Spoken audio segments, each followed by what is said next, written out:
ಶ್ರೀ ಗುರುಭ್ಯೋ ನಮಃ. ಕನ್ನಡ ವ್ಯಾಕರಣ. ಕನ್ನಡ ಲಿಂಗಗಳು. ಲಿಂಗ ಎಂದರೆ ನಾಮಪದದ ಸ್ವಭಾವವನ್ನು ಸೂಚಿಸುವ ವ್ಯಾಕರಣದ ಅಂಶ.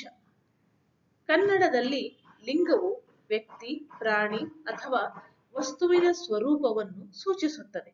ಕನ್ನಡದಲ್ಲಿ ಮುಖ್ಯವಾಗಿ 3 ಲಿಂಗಗಳಿವೆ. ಅವು ಪುಲ್ಲಿಂಗ, ಸ್ತ್ರೀಲಿಂಗ, ನಪುಂಸಕಲಿಂಗ. ಮೊದಲೇ ಪುಲ್ಲಿಂಗದ ಬಗ್ಗೆ ತಿಳಿದುಕೊಳ್ಳೋಣ.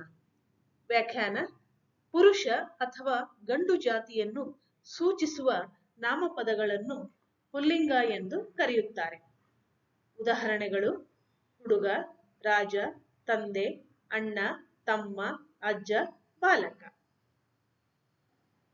ಈಗ ಸ್ತ್ರೀಲಿಂಗದ ಬಗ್ಗೆ ತಿಳಿದುಕೊಳ್ಳೋಣ. ಸ್ತ್ರೀಲಿಂಗ. ವ್ಯಾಖ್ಯಾನ: ಹೆಣ್ಣು ಜಾತಿಯನ್ನು ಸೂಚಿಸುವ ನಾಮಪದಗಳನ್ನು ಸ್ತ್ರೀಲಿಂಗ ಎಂದು ಕರೆಯುತ್ತಾರೆ.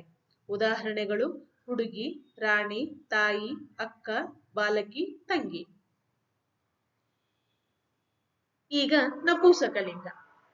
ನಪುಂಸಕಲಿಂಗ ಎಂದರೆ ಗಂಡು ಅಥವಾ ಹೆಣ್ಣು ಎಂಬ ಭೇದವಿಲ್ಲದ ವಸ್ತು, ಸ್ಥಳ ಅಥವಾ ಭಾವವನ್ನು ಸೂಚಿಸುವ ನಾಮಪದಗಳನ್ನು ನಪುಂಸಕಲಿಂಗ ಎಂದು ಕರೆಯುತ್ತಾರೆ. ಉದಾಹರಣೆಗಳು: ಮನೆ, ಪುಸ್ತಕ, ಮರ, ನೀರು, ಪಕ್ಷಿ. ಈಗ ನಿಮಗೆ ಇಲ್ಲಿ ಒಂದು ಕೋಷ್ಟಕವನ್ನು ಕೊಟ್ಟಿದ್ದೇನೆ. ಪುಲ್ಲಿಂಗ, ಸ್ತ್ರೀಲಿಂಗ, ನಪುಂಸಕಲಿಂಗ.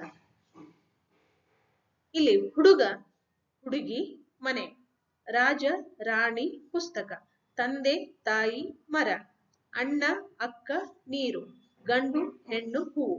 ನೀವು ಈ ರೀತಿ ಕೋಷ್ಟಕವನ್ನು ತಯಾರಿಸಿಕೊಂಡು ಹಲವು ಪದಗಳನ್ನು ಬರೆಯಿರಿ. ಧನ್ಯವಾದಗಳು. ಮುಂದಿನ ಸಂಚಿಕೆಯಲ್ಲಿ ಮತ್ತೆ ಭೇಟಿಯಾಗುತ್ತೆ.